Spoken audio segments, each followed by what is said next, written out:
I got to this point where like I just couldn't function. There was no sleep enough to make me feel rested. What made you get to that point where you realized it's time for something different? I always find my way into leadership wherever I work. I have built things within other people's organizations. I don't get to own that. What did you do to make sure that you were choosing to go at the right time? I think I also spent a lot of time kind of agonizing over the decision and like kind of making myself miserable. That was just a process that I needed to probably take to get to the point where I was ready to kind of take that leap. If you had to choose between happiness or success, which would you choose? For a long time, it was success, but I'm also learning how to like find happiness in all of it.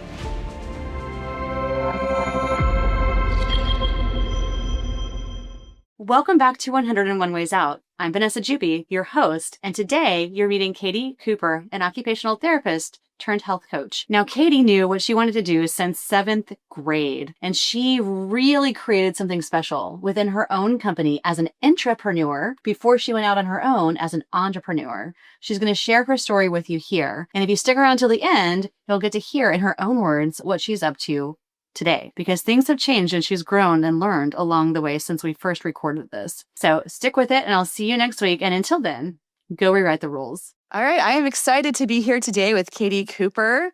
She and I met in an unusual way before she launched fully into her own business. I was actually pitching her company. Well, we were connected through a mentor of mine, and then I ended up pitching her company for my business called Leva, which is all about supporting new moms. And Katie shared with me that she was also interested in going out on her own because she's actually been doing her own intrapreneurship thing, and she wanted to fully become an entrepreneur. And now she has stepped into that world, which is really exciting. And I haven't personally heard an update in a while. So we're going to go into all of that today. So Katie, the way we like to kick this off is for you to just tell us a little bit about where you are in your life journey at the current moment. Oh, current moment. I'm in a big transition period. I am about to leave my full-time gig and jump kind of into my business and, just take this big leap of faith in myself and see what I can do over the next couple years. That's so exciting.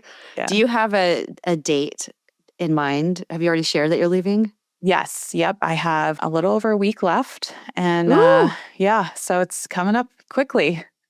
Oh my gosh. How much time did you give them? I gave 2 months. Oh, that's a long time. Yeah. Yeah, I wanted to make the transition as smooth as possible. I have a lot of responsibilities and I love the company. I just knew it was time for me to kind of take a leap and try something new. And so I wanted to make the transition as easy as possible. Awesome. Well, I'm going to have a million more questions for you around that, but that's exciting. Let's go back in time to when you were a very little kid. What was your upbringing like and what were your parents like? So I have like 2 type A go-getter parents. My mom stayed at home for the most part when my brother and I were younger, but she was always doing lots of volunteering. She was our Girl Scout leader. She was an EMT. So both of my parents had a big work ethic and always instilled in us, like, whatever you put your mind to, you can achieve. And so it definitely fueled my type A perfectionism a bit, which has its positives and negatives, of course. Yeah. But they're still married and we had a very positive upbringing, I would say. And it really kind of provided me the supports and the resources to have the education that I desired, to go to college, to come out and be able to kind of dive into my career the way that I wanted to. Oh, that's great. What about your dad? You mentioned your mom was a primarily stay-at-home mom, volunteering, EMT. What about your dad? He was in sales, in software sales. And so he had many different jobs, which actually moved us around the country. So we moved 3 or 4 times growing up, which also brought some challenges in changing school systems and sometimes middle of the school year. I think overall, a good experience. It taught me a lot about transitioning to different environments and meeting people. And while I was like a very shy, introverted kid, it gave me a lot of skills as I got older to kind of break out of that shell and become the leader that I have become in my career. Yeah. Did you feel like the moving to different schools helped you become more outgoing, or was that something that came to you later on in life? I would say it probably came to me later on, but definitely experiences I drew from to help me kind of get out of that shell and be like, what I have done these things before. I have been in these situations where it's uncomfortable and I have to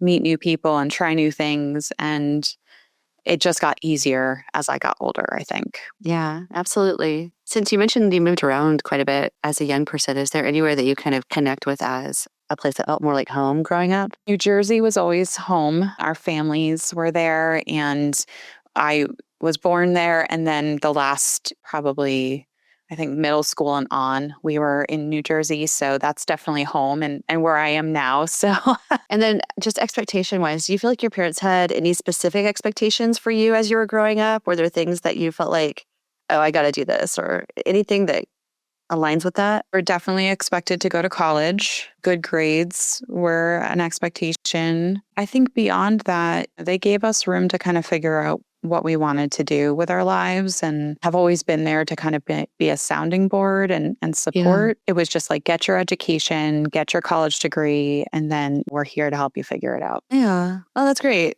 Yeah. Were there any experiences you had as a child that you feel like really shaped who you are today? I think really just the moving, those experiences of, I can remember moving. I had just finished 5th grade and my parents said, hey, we're moving. And I was devastated. And I ran upstairs and locked myself in my room and I called my best friend and I was sobbing and I was just like, I can't leave here. I can't leave my best friend. This is terrible. But it ended up being like a really good thing to leave. It was time for us to go. I needed that new experience and I was able to maintain that relationship with my best friend. So I think it was a good experience, but it was definitely one of those moments of like, oh no, this is terrible. I can't do this. We can't leave. Yeah. Yeah. That would be super hard. Mm-hmm. So that friend, are you guys still friends today? We are not. We reconnected in adulthood, but we're in very different places in our lives. So we are not still friends. Yeah. Yeah. Yeah. We're just curious. These are the things that I find so interesting. Where were you living at that time when you had that friend and where did you move to? We were living in Texas and we moved back to New Jersey. I grew up in Texas and then moved to New York at some point. For my first real jump into my career. If I did move to New York, who knows what would have happened? But it was a great move, and I honestly keep in touch with some people in Texas, but no good friends are there. My good friends are Kansas City, New York City, now in Seattle. Like they've kind of just dispersed. But it's just interesting because I spent so much of my life there. I look back and I'm like, yeah, but everyone moves on in different ways, and so. Very interesting. I didn't expect you to say Texas. So now I'm like, oh God, that makes sense to me. I never thought about that. Yeah, it was, you lived mostly in the Northeast. And so when we moved to Texas, it was a huge cultural change for us. And we ended up living somewhere where there were people from all over the country that had moved there for work. And so it was a very diverse neighborhood, but you still had the cultural influences of the South there. And I think that was hard for our family to like come to terms with and accept and understand. And I think there were certain things where my parents were like, you know what, we need to go back home. We need to go back to New Jersey where our family is and where we're more comfortable. Yeah, absolutely. I mean, as a former Texan, when I moved from Texas to New York City, and I mean, there's so much now that I've grappled with that I didn't even think about when I was in my 20s. But moving to New York City, I remember like the thing that shocked me the most was that you don't just chat with people at the checkout counter. You don't just turn around and make conversations with any random person. I remember the first time I was on the subway and I was, I was just looking around and making eye contact with everyone. And I told my cousin about it later and he pulled me aside. He goes, you do not make eye contact on the subway. That is not a thing that you do. Like you will not get any attention that you want. And he was right. Yeah, no, I think the first day we were in Texas, we pulled up to the gas station to fill the car up with gas, and my mom was invited to church by some stranger, and she's just like, "Oh my God, I don't know what to do with this information." Oh my God, that was so awkward. It's like, no, thank you, but no thanks. I had a Jehovah's Witness knock on my door the other day, and I was like, "You're so sweet, thank you so much, goodbye." Yes, such a weird thing. Where in Texas were you guys? We were outside Dallas, so Dallas, not too far south. Yeah. Yeah. When you said it was like such an international place, my mind immediately went to Houston because I know a lot of folks move to Houston for work, especially in the energy business. But Dallas makes tons of sense too. Thank you for sharing that. That totally brought up some random memories I did not expect to have first thing this morning. But I love that you have had the experience of living on the coast and living in Texas, because it is night and day. Such a night and day difference. And I'm back in New York right now, by the way. So I'm like, it's good. Tell me about your career. After you had this upbringing, you kind of moved around a lot. You've had these very different cultural experiences and ended up back in New Jersey. What did you decide? How did you decide what you wanted to do with college? And then how did that translate into your career? Yeah, so I actually decided in 7th grade what I wanted to do. So I knew I wanted to do something that was like helping people or animals. So I was like, maybe a veterinarian, maybe a nurse, what am I going to do? And I was in Girl Scouts, and in Girl Scouts, you do lots of different experiences and activities to earn badges. And I don't even remember what we were working on, but a woman came to talk to us who was an occupational therapist, and she was explaining her job. And I was like, oh, that's it. That's what I want to do. And I remember going to high school, and it was like the first day of freshman year. And one of our teachers asked us, what do you want to do when you graduate high school? And I raised my hand and I said, I want to be an occupational therapist. And he was like, how do you know what that is? And why do you know you want to do that? He was just floored that I had this, I already knew. Oh, that's amazing. Yeah. And so from 7th grade to like graduating with my master's degree, many, many years in between. Yeah. And I stuck with it, and I decided this is what I'm going to do. And I volunteered, and I went into college being like, I'm going to work with kids with autism. And then in my college experience, my advisor was like, I think you should come with me and try out this stroke clinic and see what you think. And then I fell in love with like traumatic brain injuries and stroke rehab. And wow. And she changed the whole trajectory of my career just with that experience, that one semester. So I graduated and I was like, all right, I'm going full force into this career, and I'm going to love it, and I'm going to do it for the rest of my life. And in college, I was like, I'm going to get a business minor so that I can open my own clinic someday. That was my dream, was to have. So like had this like desire to have my own business early on, but the degree path I was on was pretty much impossible to also do a business minor. So I didn't end up being able to do that, but I did take some business classes. But when I graduated, I kind of got into this path of, I'm just going to work my way up the ladder within the healthcare system that I'm in.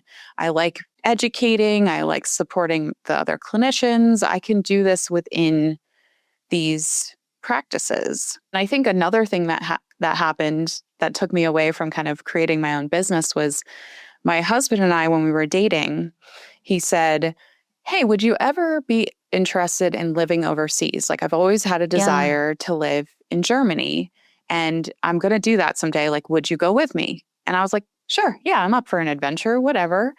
Thinking this is never going to happen, so I don't have to worry about it.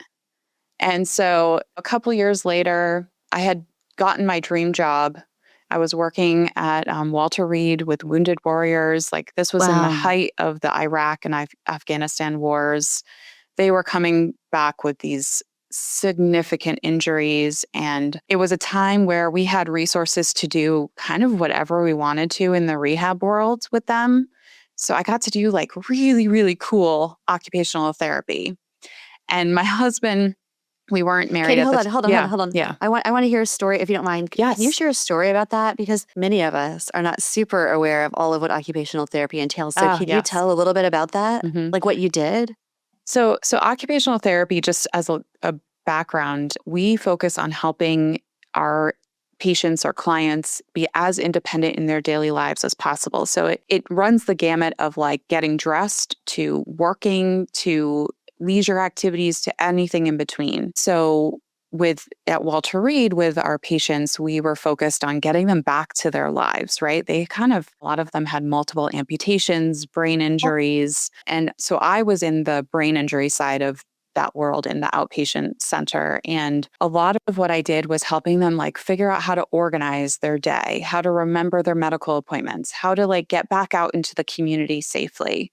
So one of my favorite memories was I had a bunch of guys, and we were working on like community reintegration. So like getting back into their community, but they had wheelchairs, they had mobility deficits, and then they had cognitive deficits from the brain injury. About a year into that, my husband a boyfriend at the time comes home and he said, "Hey, this job opened up in Germany. I'm going to apply for it." I was like, "Sure, go ahead." In my head, What was it? it was he worked for the government and it was some government position over there that fit whatever he was doing. I don't even really remember at this point. Wow. Okay. Yeah, it was within his organization. So a lot of them got stationed overseas for different positions for a couple years. In my head, I'm like, he's not going to get it. There's a lot of people, I'm sure, applying for this. And then a couple weeks later, he comes back. "I got the job. We have to accept in 2 weeks." And I was like, "Oh, okay." So I have to give up my dream job, move to a country I've never been to, and with a language I've never spoken, and we have to get married. Really? Yeah, in order for me to go with him for the duration of the time, we had already been talking about getting married. So but it sped up our timeline. That is for sure. Yeah.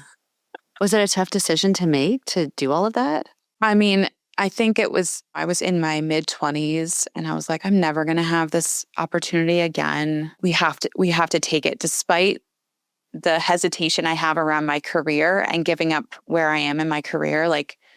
When am I going to be able to go to Germany again like this? It was quite the experience, I have to say. It was a crazy time, not my best years in my career, but a great experience culturally, and just the travel while living over there was amazing. So, yeah.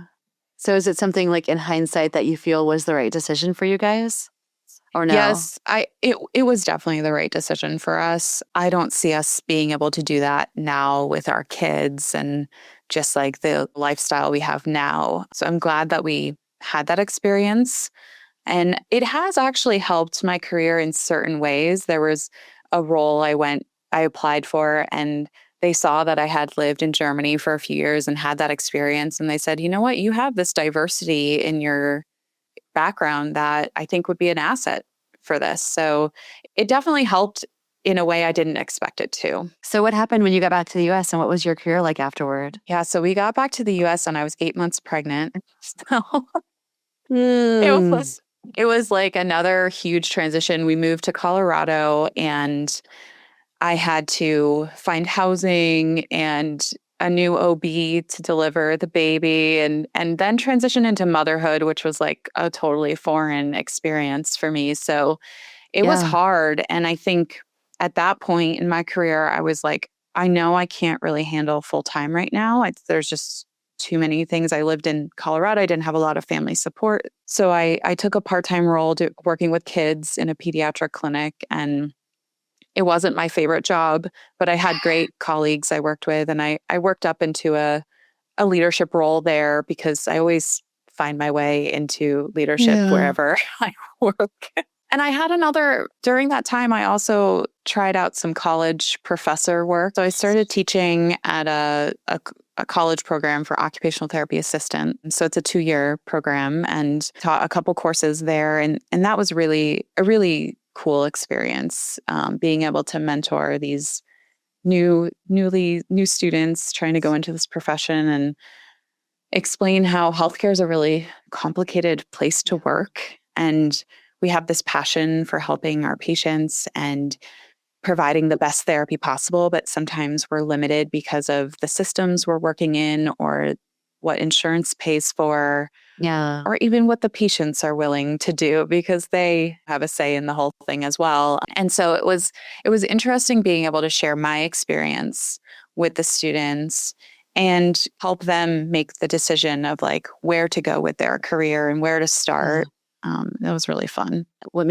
How long you said you did that? I did that for about a year. What made you decide not to continue with it? We made the decision to move back to New Jersey because we wanted to have a second baby. And I was like, we got to go home. We got to be close to our parents. I can't do 2 kids, parents nearby.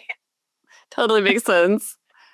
Yeah. So we decided, all right, we're going to get up and move. And my husband had to leave his government job and find a civilian position, which was a huge change for him to go into the private sector. For me, it was like, okay, I have a chance to find the job I really want. Because at the time when I moved to Colorado, everyone was moving to Colorado. So there weren't actually a lot of jobs for occupational therapists. So it's like, okay, we're going to New Jersey. I'm going to have options. Yeah. And I did. I had a lot of options, and I picked the company that I'm now stepping down from, but they offered the leadership opportunities I was looking for. They gave me the flexibility to raise 2 kids and be at the school events and still work my hours. I was able to make my own schedule. It was the right career, right job choice in that phase of my career. Yeah. How long were you there? 7.5 years. Yeah. Whoa, that's a good commitment. Longest job I've ever had, that's for sure. Longer than anyone I've ever had. Oh my gosh. And so you got into leadership there as well. And you also did some of your own training programs. Yes, it all came out of COVID, really. So working in healthcare during the pandemic was a wild ride. I don't recommend. Yeah.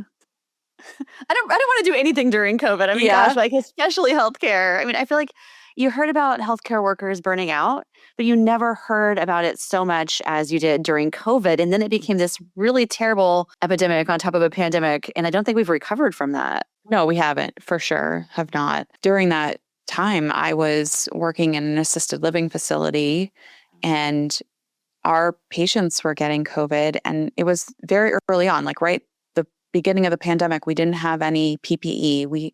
I had friends of family digging through their garage to find N95 masks for me, like that were dusty and grimy, but they're like, at least it's something better than a cloth mask. We had like one paper gown we were spraying down with bleach every night to hopefully protect us from this virus we really didn't know much about. And so it was very scary. And then I was coming home to like young kids. I had a 13-month-old and a 3.5-year-old, and it was like, what am I exposing my family to? How do I keep them safe? My husband and I were working like offset hours so we could take care of the kids and not put them in daycare. So it was just like a wild ride. And it ended up being a huge burnout period for me. I got to this point where like I just couldn't function. There was no sleep enough to make me feel rested. I didn't want to do anything. It was just a really, really challenging time. And I had to really dig deep to figure out how to get myself out of that hole. And one of the things I did was, a lot of therapy, which was very needed. And as I started to kind of get back to myself and get energy again, I was like, you know what, I'm gonna become a health coach. I had used a health coach after my first daughter was born to get me kind of back on track, taking care of myself. And I realized that I always had it kind of in the back of my head to explore that, just to like stay more accountable to myself. I always love health and wellness, and like so I could dive deeper into like the why behind the green juice and the exercise and everything. And I didn't do it to become a coach. Like I wasn't planning on coaching other people. It was just really for myself. But as I was going through it, I realized, wow, every healthcare professional needs this support. We are not good at taking care of ourselves. We're great at taking care of our patients and our family, but we're really good at putting ourselves at the bottom of the to-do list. And I just felt like, especially at that time, we were still dealing with COVID and the pandemic. This is something needed everywhere. So I approached my company and said, can I be a health coach for the clinicians? Can I support them? And it took a long time. It took a lot of proving how I could provide some return on investment for this, right? Like, how is this beneficial to the company and the clinicians? But once I did, it really took off. And what was that like? So you're working in this company as an occupational therapist, working in the assisted living facilities. And so from what I remember, you can obviously please share more, but like the company you're working for, I don't know if you feel comfortable talking about the name of it or not, so I'm trying to be a little careful with that, but they didn't have a big building where everyone would come in. Right. It's a very distributed company. So was the concern, because to me, as I sit back here and I think, oh, somebody wants to share something valuable, like that sounds great, let's do it. But for them, you had to kind of sell them on it. What was the reason for that? They needed to pay me for the time to do it. So there was a cost to it. And also, you're asking clinicians to come to something that they're going to spend their own time. Like it would be free to them, but they would have to make time for it in their day. And they wanted it to be worthwhile. Yeah. And I think there's also the concern of like, well, what is this actually doing? Are we telling clinicians to eat healthier? Is it just support? Like, what is this thing that you're building going to actually do? They wanted to know what it provides and how it supports the clinicians. Makes sense. And then the payment piece, was it because you were charging for the program or you were charging hourly, or how did that work? Why was it different? In our healthcare world, we get paid when we see patients. And so for me, I would be seeing less patients. So there'd be less reimbursement coming in to the company. So in order for me to still get paid my salary and see less patients, they needed to make up that difference and make sure that the investment was worth what the program was going to provide. Oh, I get it. That makes sense. Yeah. Okay, perfect. So finally you were able to kind of say, let's try it. And they did. And I guess it worked.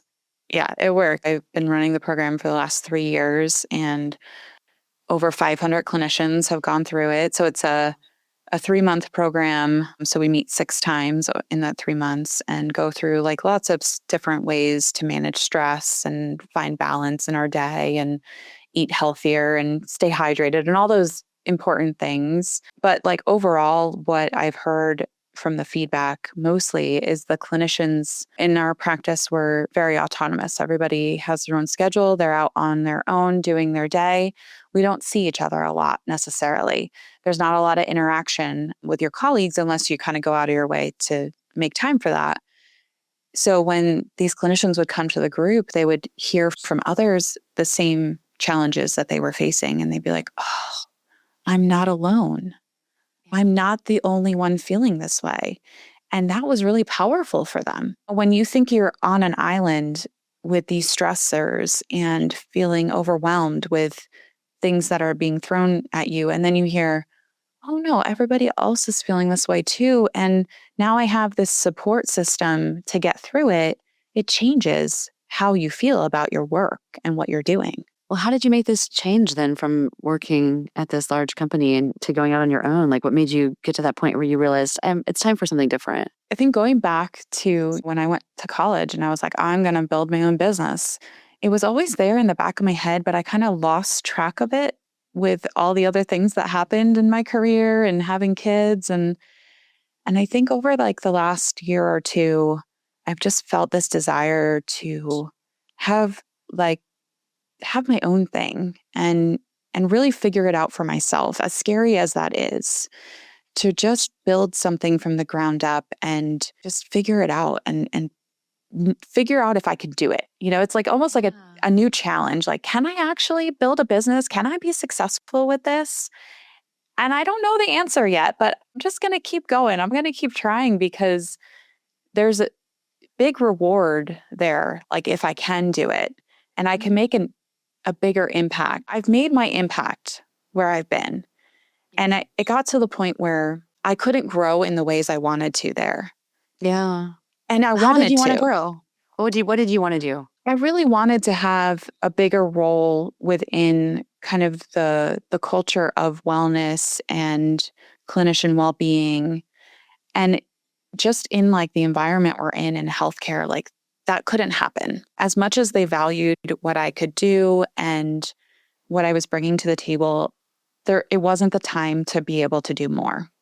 Yeah. And I had to make a really tough decision of like, leave this place where I love the people I work with and I love what I'm doing, but I know it's not really fully satisfying me at this point, or go try it out, go do it. And I think I just got to a point where I was like, you know what, I just need to go do this and try something new and take the leap of faith in myself. Yeah, absolutely. You know that moment when you realize that you can't keep living the way that you've been living? You've probably heard several of my guests talk about that already. If that resonates with you and you're feeling like you're in that moment, you're in luck. I've created a 30-day program that's going to help you become unstuck, reconnect with your joy, reconnect with yourself, and reconnect with your values. We're going to work together to figure out your next step, your vision, and your path forward. This is an invitation for you to live the life of your dreams that truly lights you up. Visit 101waysout.com to get started. Was it a hard process to come to that decision?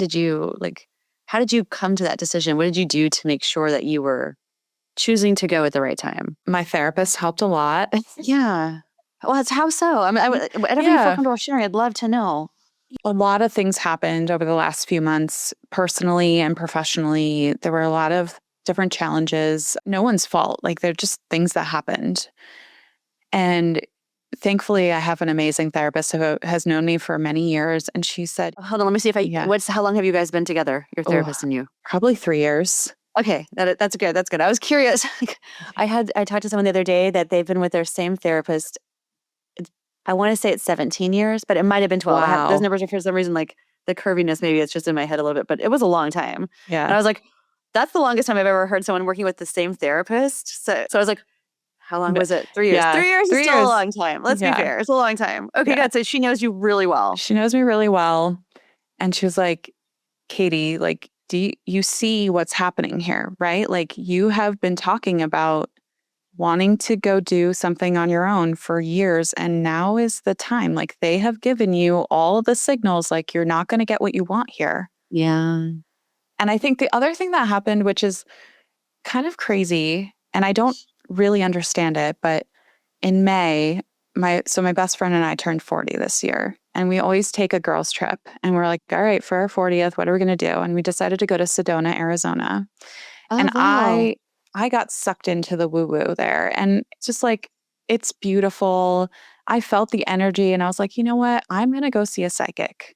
Yeah. There's a lot going on in my head right now, and I just need some direction. And so I went to see a psychic, and she's pulling the tarot cards. And the second card she pulls was a card about signs. And she's like, have you seen any signs lately? Maybe a bird or a color? And I'm like, no, that's, I don't think so. And then I left Sedona and I came home, and like all these things started happening. And I was like, oh, these are the signs that I have been ignoring for a long time, that it is time for me to go do something different. Yeah.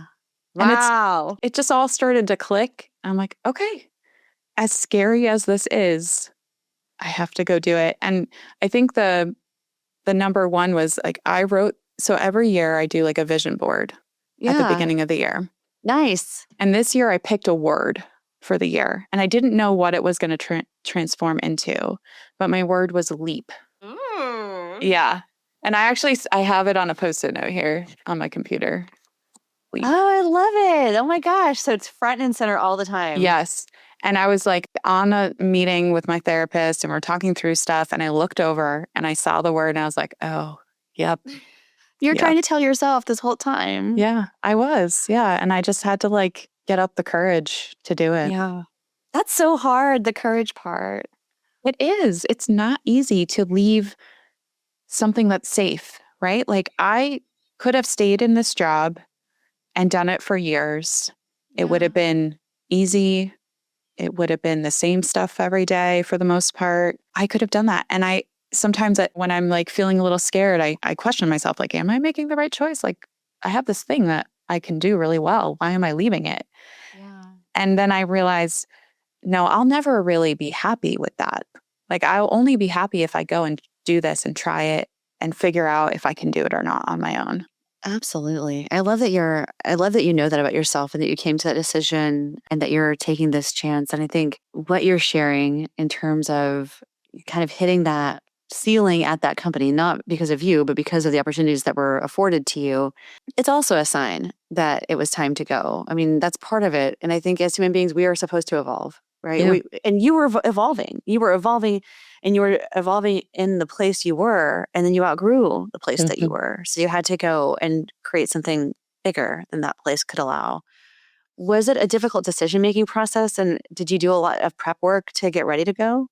Yeah, I had to really reflect on how I was going to do it, how I was going to do it in the way that felt authentic to me, and also feel like it was the right timing. Part of it was this loss of salary, right? And being like, Yeah. okay, am I ready to not make as much money? Can I do this? And so there's a lot of conversations between my husband and I of like, can I do this? Is this the right time? And I think we did some work to really figure that out before I made the decision. And we were like, okay, yeah, we can do this. We have this runway. It'll be okay. I still question that at times, is it going to be okay? But he reminds me like, we'll figure it out. We always figure it out. And I think also was just like communicating it in a way to my team and to the people that I support so that they understood I wasn't leaving out of anger or frustration, but really just like it was just the right time for me and for what I wanted to do in my career. And it had Yeah. nothing to do with them or the company. It was really just like, this is something I have to do for myself. Absolutely.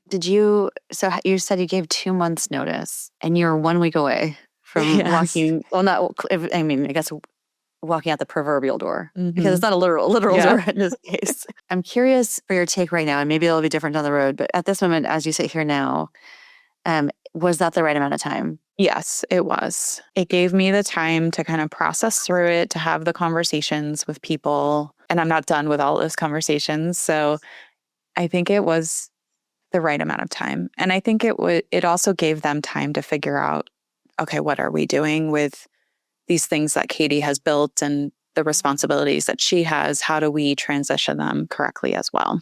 That's fantastic. What is your support system like? I have a big support system. So I have my husband and my kids, and we are lucky to live within a half hour of both sets of our parents. So we have like a really nice support system around us. Do you feel like that support system has played into your feeling like this is the right time or your ability to do this? Or no? Yeah, for sure. I think especially like the last few months, I've been juggling like ramping up my business while I'm still doing my full-time job and having them be able to come in and like pick up the kids from camp or help with a meal or just like to be that sounding board of like, life is really hard right now. I'm super overwhelmed. There's nothing you can do about it, but like, can you just listen to me vent? Yeah. You know? Absolutely. Yeah.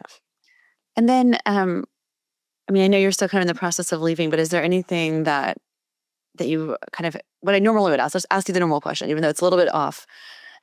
What's one thing that you wish you knew before you left? Is there anything maybe that you've learned along the way that you're like, oh, I think like just trusting myself earlier. I could have done this like probably a year or two ago, but I didn't trust that I would pull it off and that it would work out. And maybe this is the time that it should have happened.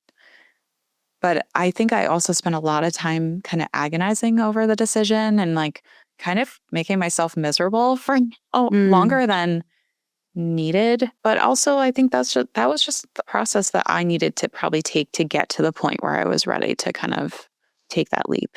yeah, absolutely. Has it been scary? Oh, yeah. It makes sense. Yeah.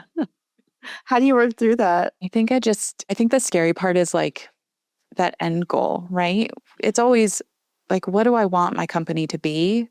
That's scary because there's a lot of steps to get to that point.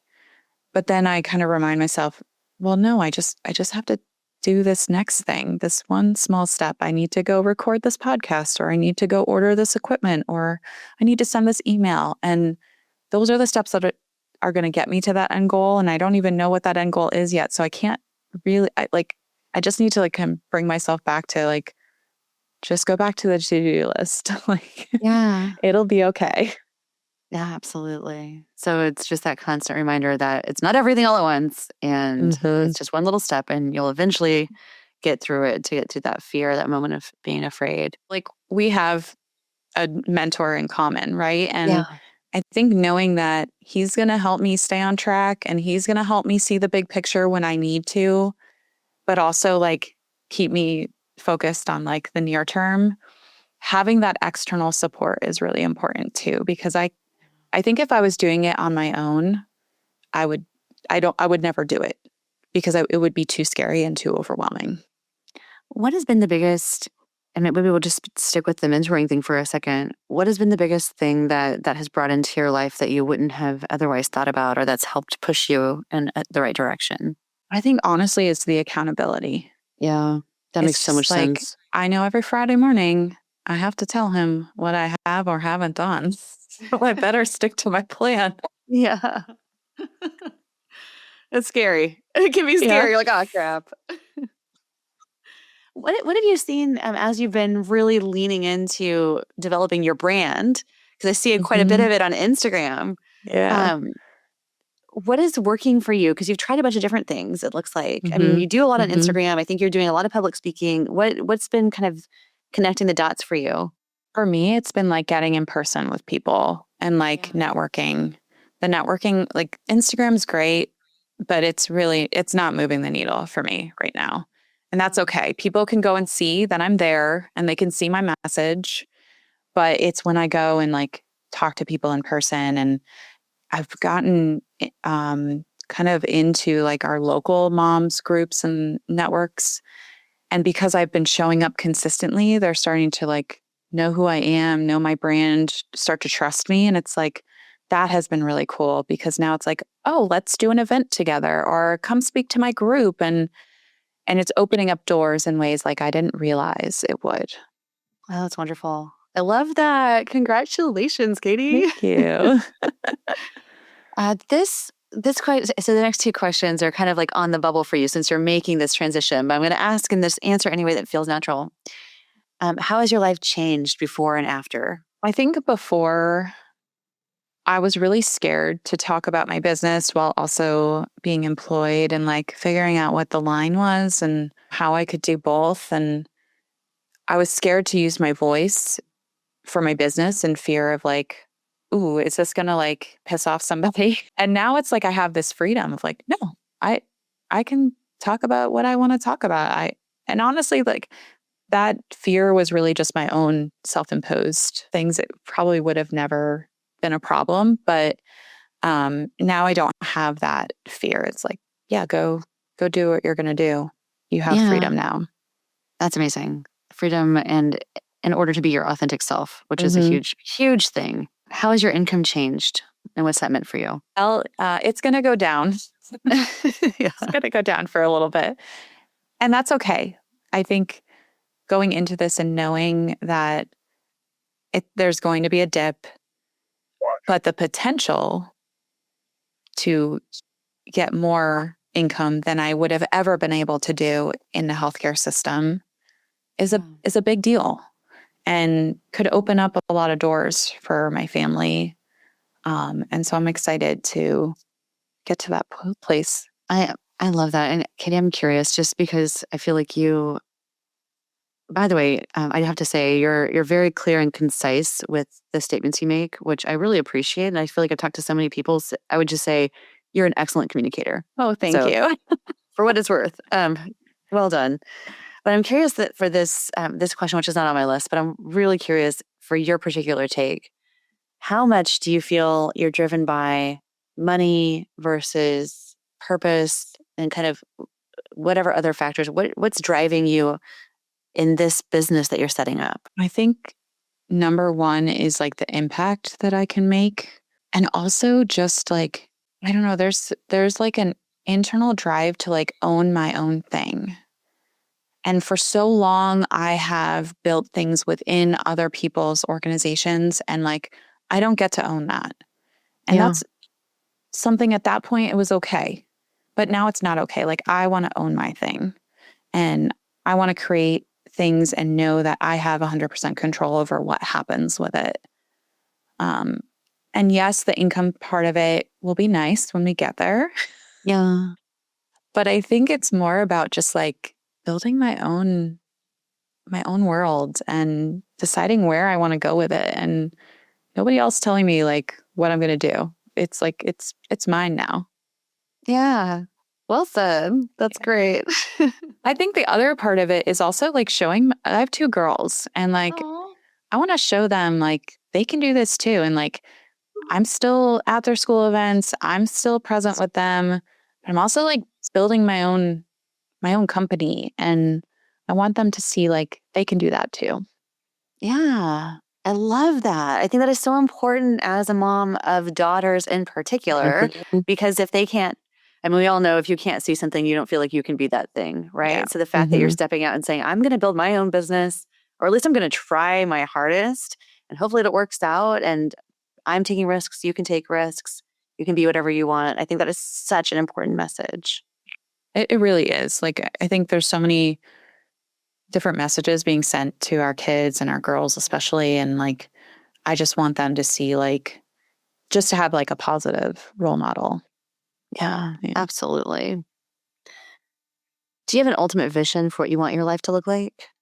I think it would be like working 5 to 6 hours a day, being able to like do stuff with the family, have like some financial freedom to travel and be where we want to be. But also know that like I'm putting out really good stuff into the world that's super supportive, that's helping fellow moms, giving them the freedom and the balance and the stress reduction that they need so that they can live their best lives and just like build this community and this brand that's super supportive and doing a lot of good in the world.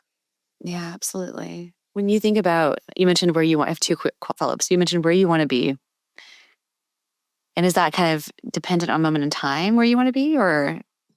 Yeah, I think so. Like I would love to just like when living in Germany, we saw like the benefits of like travel and I would love to be able to experience that and give that to our kids and be able to like spend the summer traveling around and still run my business, but be somewhere else in the world for a few weeks and be able to maybe go be at the lake for a couple of weeks and run my business, but still enjoy that vacation spot too. Absolutely.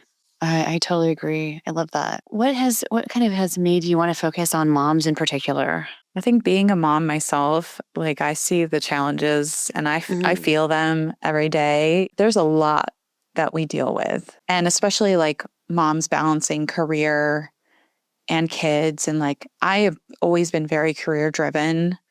And I think early on in my life, I didn't really have a big desire to have a family. But now I do. And like I love my kids, but I also love my career. And like finding a balance where I can do both well has been hard. But I have figured it out and it ebbs and flows depending on what life is throwing at me. But being able to support other moms to figure that out too and transform how they manage their lives and how they view themselves, it's really important. We need moms. I mean, we're superhuman.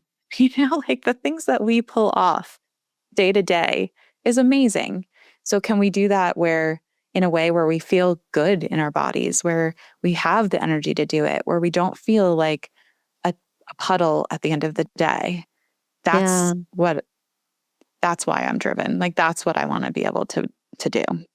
That's important. I was just curious, like what changed for you? You said at first it was mostly a career and then you just like you weren't always driven by this desire to become a mom. What changed? The right partner. My husband and I met and we were dating and he was like, and I told him, no, I don't want kids. And he was like, okay, you're going to change your mind. Like he knew me better than I knew myself in some ways. And I think having somebody who wanted kids, who wanted to be a present, supportive father was like, yeah, I can do this with you in my life. I can't do this with anybody else. And that's what kind of changed it for me. How old were you or where were you in your life when it changed? You were in Germany, I guess. Yeah, I mean, I think before we got married, we had already kind of had that conversation and he had changed my mind. Or I love that. Or dug me, got me to dig deeper around why I didn't want kids and the issues were around that. But I think he helped me realize that like he would always be supportive of me having a career and us being able to raise a family. And I think having that support was like, okay, yeah, we can do this. So you really felt like it was one or the other? Like I could have kids or I could have a career? Not really both. I think at that time, like in my early 20s, yeah, I felt like, no, I want to be a career woman. I think at that time I was like, I'm going to go get my PhD. I'm going to become a professor in occupational therapy. I'm going to share all this new research with the world. That was my vision. And I was like, I can't do that and raise a family. Right. Although I have lots of friends who do that and have families. So I was just 20 and didn't really understand. Yeah, but it makes sense. I think you're not alone at all in coming to that perspective. Yeah, I mean, I see it in friends of mine, who chose not to have kids for various reasons, but a lot of it was like, I don't want to have to like make that choice and like feel like I can't be 100% in all of it. And it's a hard decision. Yeah, absolutely. I have a couple of younger friends that one's in her 30s and one's in her 20s. Both are super career oriented and ambitious, and they have dogs. And at this point in their lives, they're not looking at changing ever. And I don't honestly know if they ever will. But for them, like the career is the important thing. And really, honestly, it's the career. I could say it's the freedom, it's the travel, it's the money. Like they're certainly saving a ton of money and will very likely be able to retire very early if things go well for them. Yes. But for them, it's just like they want that. That's the life they want. And I do think, and maybe it'll continue that way as maybe that's just where we're at. I do think that many, many people feel like it's one or the other and that they can't have both. And I think especially for Katie, are you in your 30s now? I'm 40. You just turned 40. Mm-hmm. You just turned 40. You said that. So you're probably are you an elder millennial? Is that what you're considered? Yeah. Yeah. I'm right at that cusp of Gen X millennial. So I'll just say I'm the youngest Gen X probably because of that year. Yeah. I always get those weird cutoffs. But I think for the age range that we're in, we grew up in many cases seeing our moms staying at home and with the children, and that's what they did. And then the dads were working, and the moms tried to figure things out afterwards. And maybe they did have some level of career, but it wasn't the same. And so for us, it's kind of like, yeah, it really was one or the other. But then we felt like we can do it all. Yep. We can do it all. We're going to do it all. And I wonder, like, for the younger generations, as they're hopefully seeing that, I mean, anyway, so I'm rambling, but I just really think we'd need better support systems for working moms. Absolutely. Absolutely. It's so hard to do it. And I have a lot of friends who are working moms, and we have these talks about like, how can you do this? Like my kid has camp. It goes from 9 to 1. Yeah. Like I have to pick her up at 1:00 and then I have to pick the other one up at 4. It's like, how do I work a full day? Right. And so you have to find these careers where things are flexible and which means that sometimes you can't move up. You can't take the full-time job. Yeah. There's a lot of factors, but I also feel like there's a movement happening where you don't have to go full into your career at this stage in your life. And it's okay. And normalizing that. And like, I realize I still will have a lot of years after my kids go to college to build something, to do something different. And I think early on I thought, nope, I'm an OT and that's all I am. And now I'm realizing, oh, it's okay. I can go try some other things out. I can branch off and I can always come back to it. And I think having that flexibility in what I do in my career has opened up a lot of different options. Yeah, absolutely. That's a good perspective. Okay, let me ask you a couple more questions because I have so many other things I'd really love to talk to you about that's mom oriented, but I will be off track for the purpose of this conversation. If you had to choose between happiness or success, which would you choose, and has it changed over time? My therapist has dug into this one with me. Ooh! So you have a lot of great insight here. Yeah. I can't wait. Yeah, I think for a long time it was success, and I think I still probably lean that way. Like I love the feeling of success, but I'm also learning how to like find happiness in all of it.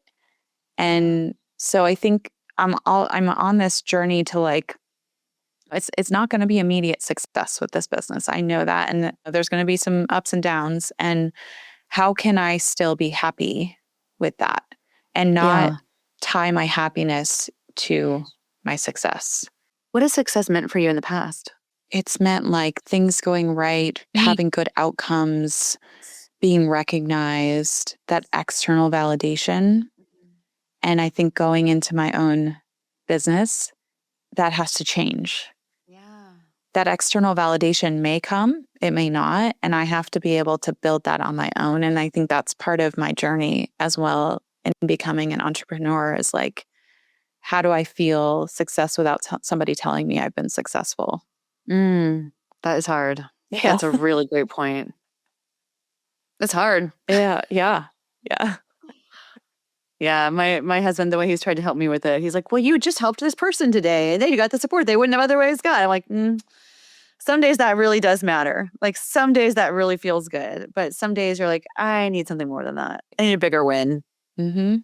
Yeah. And I think like it has kind of forced me to make kind of that brag book, that like gratitude book of like, here are the things that have gone well. So on those days where it feels like, what am I doing? It's like, oh, I can go back and say, no, look at how far you have come. Tell me about this book. Is it a real book? It's going to be. Right now, it's like pieces of things saved in different spots. But in this transition, it's like, no, this needs to be a real thing. Like things need to be printed out. They need to be put in here. So I have like a physical thing to go look at when I feel like I don't know what I'm doing. Yes. Oh my God. Yes. Please do that. And then come back and share it. Yes. Please do that. I love that. That's such a great idea. And I think the other thing for me is like, I'm still going to be seeing patients like part-time in this transition. Oh, And cool. like for me, I can go and see a patient and have a great session and know I'm doing good. And I think having that like that positive influence and then coming home and doing the hard thing of building a business, it's like, okay, I need a little bit of that to get me through. Yeah. Absolutely. I love that you're doing that. I love that you have the flexibility to do that. That's fantastic. Yeah. Because it will bridge. And you'll be reminded every day, like, I am so good at this thing. And I'm also good at this thing. It's just different. Yeah, exactly. Yeah. That's phenomenal. What advice do you have with people let me try that again. What advice do you have for people that are trying to figure out what to do with their lives? I think it's really digging deep in like what do you value and like what do you want your purpose to be, and then figuring out like how you can do that. For me, for a long time, it was like, I'm an occupational therapist. This is my purpose. And then I realized I didn't feel that 100% anymore. And I needed to kind of reframe like, what is my purpose now? What do I want to do? And it took the last few years to really kind of visualize what does this future look like for me? What is going to make me feel satisfied? And also coming to terms with that change. Like it's okay for that to change. Yeah. Well, especially since it's something that you identified with so very long ago. Mm-hmm. You were a kid. Yeah. Identity shifts are difficult.